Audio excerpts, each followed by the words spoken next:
começando o Clube da Bola deste sábado aqui na NDTV Record. Eu sou o Cacá Oliveira e apresento o nosso programa, claro, com a sua participação. Você interage com a gente através do WhatsApp DDD 48 99191 4706. Mande a sua opinião, a sua mensagem, o seu abraço. Participe do Clube da Bola com a gente. Tem muito assunto neste sabadão. Em Chapecó, faz com a gente Clube da Bola, Sérgio Badá. Boa tarde, meu amigo. Seja bem-vindo a mais um programa.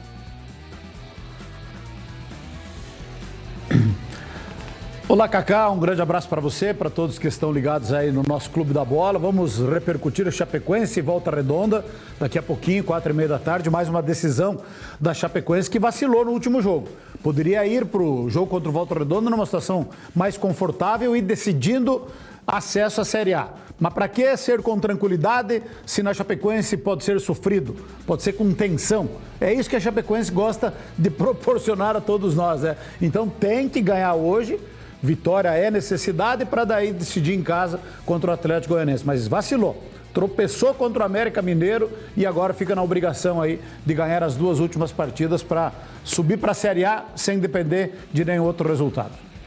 Pois é, que derrota da Chape, né? Nos acréscimos com requinte de crueldade. E a gente está na expectativa de Chape e Criciúma conseguirem esse acesso e também do Avaí ajudar a turma, né? Cláudio, será que o Avaí vai jogar sério, vai ter mala branca para que os jogadores consigam essa motivação para ajudar os co-irmãos? Boa tarde, meu amigo, bem-vindo ao Clube da Bola. Boa tarde, Cacá. Parabéns, né? O Cacá está de aniversário hoje, está felicitando aqui, está sendo felicitado aqui em Florianópolis. Um abraço aí para o Badá, para o Renato e para todos vocês que nos acompanham aqui no Clube da Bola. Pois é, o Avaí não luta por mais nada, obviamente, na competição, não sobe nem cai, mas é o fiel da balança, né? Nesse jogo contra o Remo, interessa muito para Chapecoense, Criciúma, Atlético Paranaense, Goiás, Novo Horizontino, as equipes que ainda brigam por acesso, claro, o próprio Remo.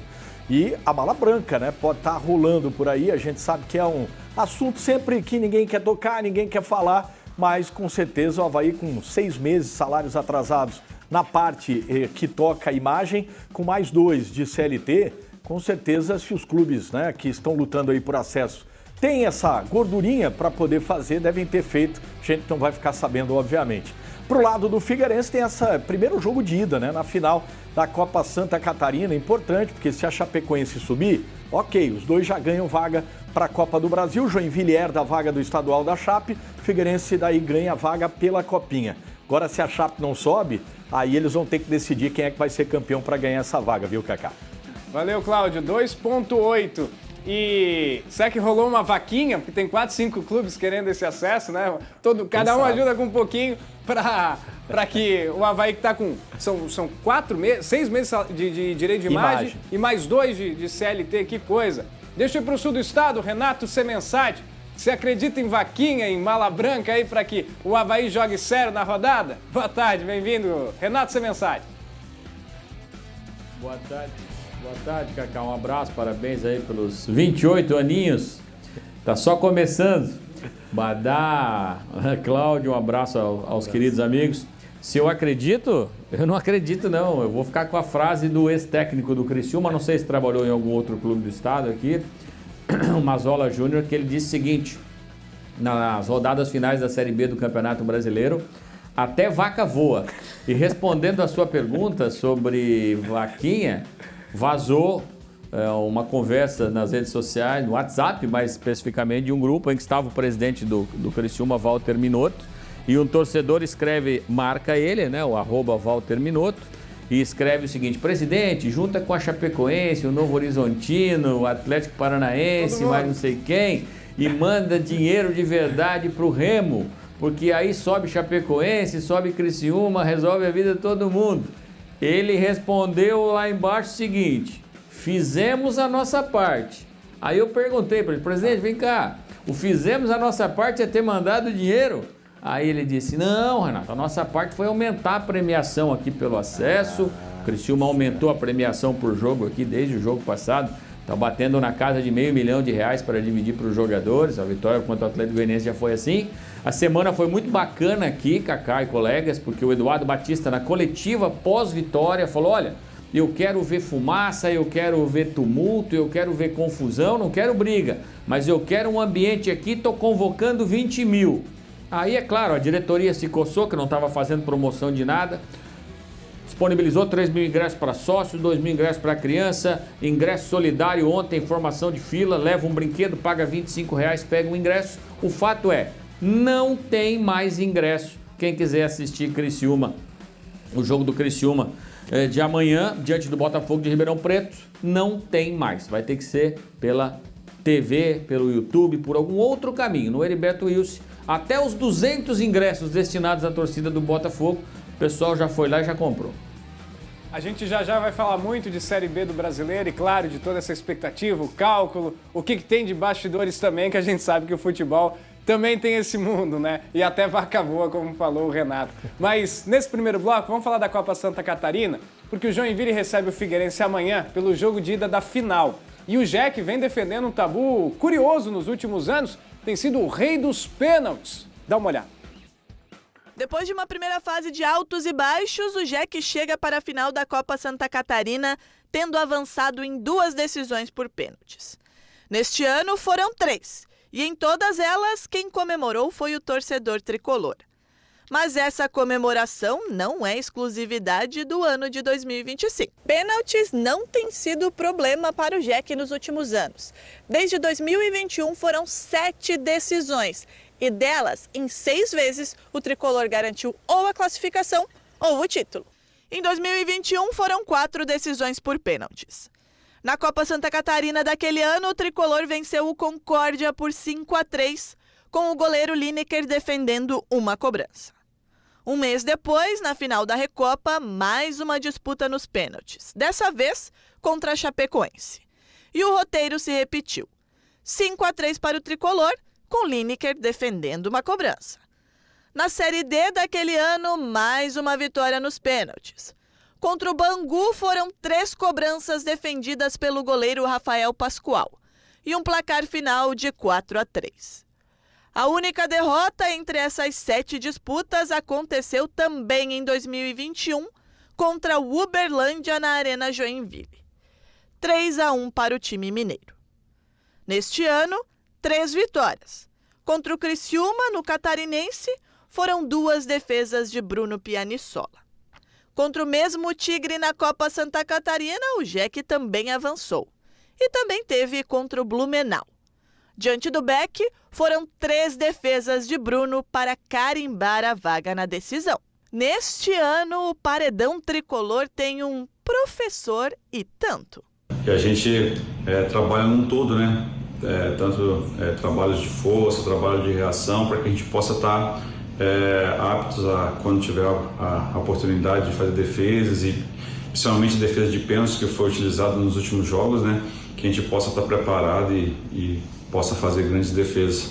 No dia a dia a gente se cobra muito, e Daniel é um dos caras também que está com a gente, cobra diariamente para que a gente possa estar evoluindo.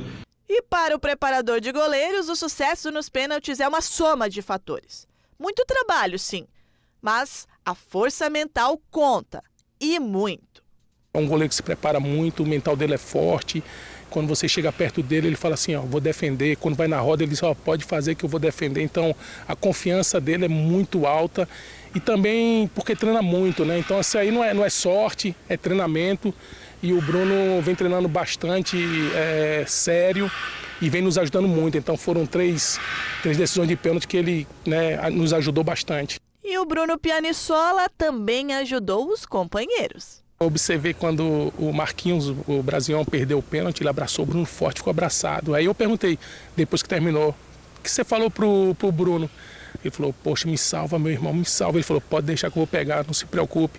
E graças a Deus ele fez a diferença. Mas o Marquinhos foi muito engraçado. Ele falou, vou pagar um churrasco para ele, pagar um almoço. Se a decisão da Copa Santa Catarina for para os pênaltis, o Daniel tem o cenário ideal na ponta da língua. Bruno, com certeza, esse é um iluminado, um baita goleiro, treina bastante e com certeza vai nos ajudar novamente. O aproveitamento nos pênaltis do Jack é fantástico, né? Agora, curioso que quando o Jack foi mal, acabou eliminado da Série D pelo Uberlândia, o técnico do Uberlândia era o Chiquinho Lima. que hoje é auxiliar técnico do Vaguinho, no lado do Figueirense. Então são ingredientes para essa final da Copa Santa Catarina. Antes da gente comentar sobre o duelo de amanhã, a semana de preparação para a final da Copa SC do Figueirense foi muito boa. O Jorge Júnior chega com as informações do Furacão. Fala aí, meu amigo. Aqui no CFT do Cambirela, o Figueirense finaliza a sua preparação. Muita expectativa para essa final amanhã na Arena Joinville, que vai estar lotada, isso vai ficar até bem bonito para a gente acompanhar. E sem mistério, o Léo Maia vai ser o lateral direito, confirmado pelo Vaguinho Dias na entrevista coletiva. A semana foi até tranquila aqui no CFT do Cambirela, treino de terça até sábado e aí a viagem para Joinville para a grande final. A gente conversou com o Vaguinho Dias na sexta-feira e ele falou que o time do Figueirense já entendeu o que é uma final contra o Joinville. Confira só. O mais importante foi uma semana proveitosa. Não perdemos um dia de treino ou por chuva ou qualquer outra situação de lesão de atletas, né? Todos os atletas nós tivemos todos os dias de treinamento, isso é importante para qualquer jogo e principalmente um jogo final. E o mais importante é que eles entenderam o que é uma final. Não que não sabiam, mas que o momento que nós estamos vivendo aqui é um momento muito bom. Então eu vejo assim, esse jogo com o Joinville para o Figueirense e principalmente para uma final de uma importância muito grande para nós, mas principalmente para os atletas de autoafirmação. Como não tem nenhum mistério na escalação, o time está na boca da galera e a gente aqui, os jogadores do Figueirense esperam conquistar um bom resultado para trazer uma vantagem para a partida de volta domingo que vem no Scarpelli, também com casa cheia, com certeza. O técnico Vaguinho Dias também deu outra pincelada e falou sobre a questão do mental, como a ansiedade tem que ser segurada nessa reta final. O que atrapalha o ser humano muitas das vezes é ele pôr ele em dúvida e uma ansiedade. Então é o que eu tento fazer com eles todos os dias, deixá-los eles entendendo que é uma final, mas que eles têm que ir ao natural, ao jogo deles. Se nós conquistamos até aqui foi pelo que eles fizeram. E é nessa maneira que eles têm que enfrentar. E aqui do CFT do Cambirela, eu, Jorge Júnior, me despeço e já deixo um abraço pra galera aí do Clube da Bola. Toca daí, Kaká. Tu és danado, hein? Valeu, Jorge. Abração, obrigado pelas informações. Cláudio, tem favorito amanhã? Arena Joinville, Jack Figueira, primeiro jogo da final. Tem um favoritismo do Figueirense pelo fato de ter um time base da Série C. Só tem o Rainan, que entrou aí na Copa Santa Catarina, que veio na janela, pós-janela até, né? O Figueirense teve que pedir autorização para a CBF, já que ele já tinha rescindido dentro da janela, antes do fechamento da última janela do futebol brasileiro. Então é praticamente a mesma equipe da Série C e com um acréscimo aí do Rainan. Claro que o Figueirense tem aquele 11, né? O 11 muito forte em relação aos demais participantes da Copa Santa Catarina. O Joinville mudou do estadual para a Série D e mudou da Série D para a Copa Santa Catarina. Claro que o Figueirense precisa cuidar, por exemplo, Vinícius Popó foi artilheiro da Série A2 do Campeonato Paulista, 20 jogos, fez 10 gols, depois jogou a Série C pelo Ituano, guardou mais 4 lá com a camisa do Ituano e agora em 9 jogos com a equipe do Joinville fez 3 gols, aliás. O Joinville perdeu, né, o Breno Santos e também o Kennedy, o atacante, e não vão jogar essa primeira partida. E o Figueirense perdeu só o Yuri, o lateral direito, e o Léo Maia, como disse ali, o Vaguinho Dias, é uma substituição natural, né, que é o jogador da posição. Agora, a única preocupação, os torcedores do Figueirense e nós aqui da imprensa, é que o Léo Maia tem uma capacidade de mais força ofensiva e deixa a desejar na parte defensiva. Então a gente espera que o Vaguinho Dias, nesse trabalho da semana, tenha preparado aí uma proteção ali para o lado direito. A gente sabe que o Joinville joga ali, né, com o Mário Henrique, que jogou no Figueirense aqui em 2022. Tem a participação do Juliano, que é um meia atacante, que chega bastante também por aquele lado, e o próprio beirada ali, o Juan, né? Então é um time que usa bastante esse lado esquerdo. Mas, respondendo sua pergunta, o Figueirense é favorito por esse aspecto, né? Em relação aos elencos, o elenco do Figueirense é melhor do que o do Joinville. Vi o jogo do Joinville, os 2 jogos contra o Criciúma. O Criciúma foi melhor nos 2 jogos, só que a estratégia, né, segurando, aliás, no jogo no Heriberto Rios, foi um pombo sem asa de fora da área, uma cobrança de falta do Mário Henrique, né, que ninguém esperava. O Criciúma estava 2-1 e já administrando um jogo seguro, e aquele pombo sem asa de fora da área acabou empatando, e nos pênaltis aí a gente já viu o que aconteceu. Então, o Figueirense tem esse leve favoritismo, mas que não brinque não, porque se a equipe do Joinville joga nessa estratégia e nos pênaltis a gente já viu que a situação é bem complicada. Badá, tem a mística dos pênaltis aí do lado do Jack, tem a atmosfera da Arena Joinville lotada amanhã. O Figueirense tem ido mal fora de casa e o Scarpelli é muito forte, mas amanhã é na Arena Joinville. Como é que você está vendo esse confronto? Em tempo ainda, meus parabéns, querido Kaká, muitas felicidades, saúde e sucesso para o amigo.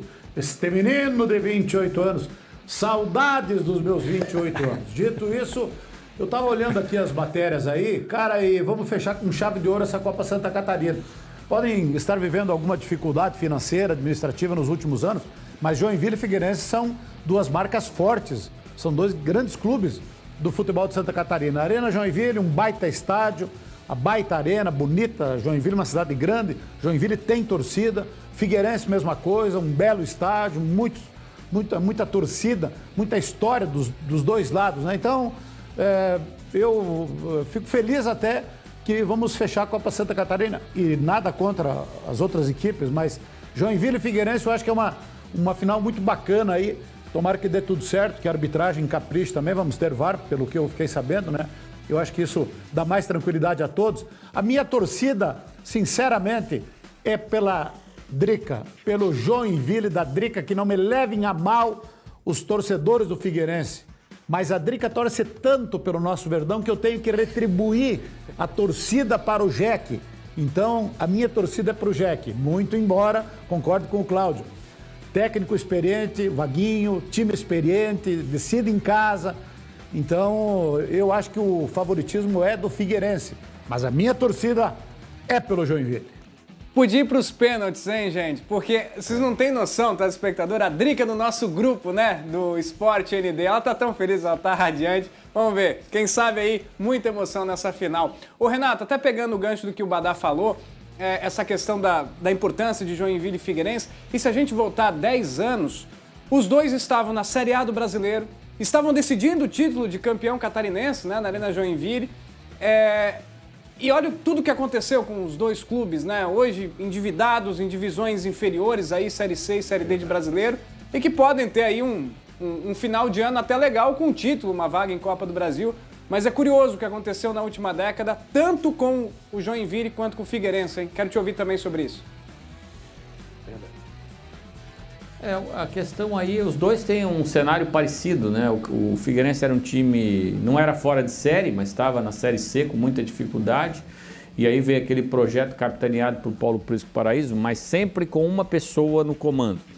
Quando esse modelo se esgotou, o Paulo saiu ali com a sua equipe e o Figueirense foi ladeira abaixo, todo mundo sabe o final da história. O Joinville é a mesma coisa, o Joinville teve um presidente muito bom, na minha opinião, o Nereu Martinelli, que pegou o Joinville fora de série. O Joinville não tinha nem vaga para a Série D, nada, era um outro formato, né, de divisões, e ele contratou César Prates, foi erguendo o Joinville, levou a Série A do Campeonato Brasileiro. Uma hora também se desgastou, acabou saindo, o Joinville veio ladeira abaixo. Isso mostra que os dois times, da mesma maneira, podem buscar alguém num comando aí competente e voltar, porque torcida eles têm, né? A cidade de Joinville, por exemplo, não merece ter um time na Série D do Campeonato Brasileiro e fora da Copa do Brasil. Florianópolis, da mesma maneira. O Figueirense teve uma sequência de Série A de Campeonato Brasileiro muito boa. Então, uma vaga na Copa do Brasil, Kaká, ela pode significar um arranque.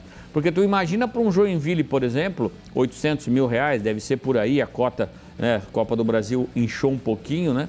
E aí as cotas da primeira fase, elas não serão tão gordas quanto as anteriores, mas por próprio Figueirense também, mas mais a exposição da marca também, de repente um avanço para uma segunda fase, você bater na casa de R$2 milhões.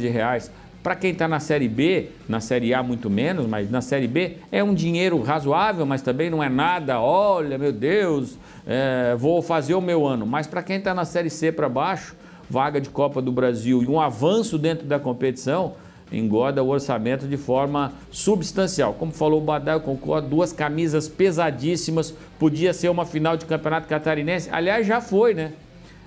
2016 tem o Joinville ganhou no campo e o Figueirense ganhou na mão grande lá no tribunal, né? Então, história esses dois times têm. 2015, 2014. 14 e 15, né? Foram duas finais seguidas. Mas a da polêmica é 2015, né? Isso. 10 anos. Com o André Krobel. 15. Outro clube que vai viver um momento legal também ano que vem e é uma região importante é o Blumenau, hein? Blumenau Esporte Clube, que volta a jogar uma competição nacional Depois de 28 anos, é a Série D do Brasileiro que entra no calendário do Beck. Tem uma reportagem aqui no Clube da Bola. Vamos ver. A meta desde a apresentação do projeto SAF em março era clara. Começa a pré-temporada no dia 22 de abril para a gente poder estrear, né, na segunda divisão do Catarinense 1º de junho. De junho, julho, agosto estamos na segunda divisão do Catarinense. Aí setembro, outubro e novembro buscando a vaga para a Série D na Copa Santa Catarina. Um dos objetivos foi alcançado, mesmo com a derrota para o Joinville nos pênaltis. E olha que além da Série D, o Blumenau poderia ter conquistado o acesso para a elite estadual, não fossem os tropeços para o Camboriú na semifinal da segunda divisão. 2025 assim está sendo um ano super especial para o futebol de Blumenau. Não diria só Blumenau, né? Mas vamos botar a nossa região metropolitana, Gaspar, Palmeirão, Timbó, Indaial, que a gente viu muita gente no SESI. Por quê? A volta do SESI, depois de 6 anos fora de Blumenau jogando, duas equipes que poderiam ter disputado o título, por que não, da Série B. E uma delas, ou as duas, né? Se disputam o título, as duas já teriam subido. Ter um representante em uma competição nacional, mesmo em uma Série D, é bom para todo mundo. Mexe com a cidade. Revive uma atmosfera positiva, como há 28 anos, quando o Beck disputou pela última vez a Série C. A Série D foi criada apenas em 2009. O clube passava, na época, por um momento financeiro delicadíssimo, que redundou em sua falência e, por fim, na demolição do icônico estádio Aderbal Ramos da Silva. O ápice em campo foi antes, entre 1989 e 1990, com atuações na Copa do Brasil e na Série B. Nós já vimos numa Copa do Brasil de 89 e aquela Série B, nosso grupo era Criciúma, Joinville, Blumenau, Atlético Paranaense, Curitiba e Juventude. E na primeira fase, ida e volta, nós ficamos em segundo lugar, passamos para outra fase onde nós pegamos Criciúma e nós classificamos junto com o Guarani de Campinas e o 15 de Piracicaba. E no último jogo nós temos a chance de, se ganhasse do Guarani em Campinas, e passar para a fase final. E lá, infelizmente, até sofri um pênalti, lembro até hoje. Na época sempre o Beck era prejudicado, nós esperamos de 2-0 e não passou. Entre idas e vindas na terceira divisão, na segunda, suspensões, exclusões, foram mais de 2 décadas de reconstrução e muita luta fora de campo para recuperar o crédito e a confiança do seu sofrido torcedor. Emerson, a gente, quando fez o Blumenau, ressurgiu, levantou essa bandeira, o propósito era esse. A gente sabe que nós tínhamos as nossas limitações, a gente fez um trabalho duro, foi muito difícil reerguer essa bandeira, cativar as pessoas a investir no Blumenau, né? E isso aconteceu. Nós sempre acreditamos que a marca Blumenau Esporte Clube era muito forte e ela representava a nossa cidade. Então eu, como blumenauense, estou muito orgulhoso disso, né? E a gente quer que isso prospere ainda mais.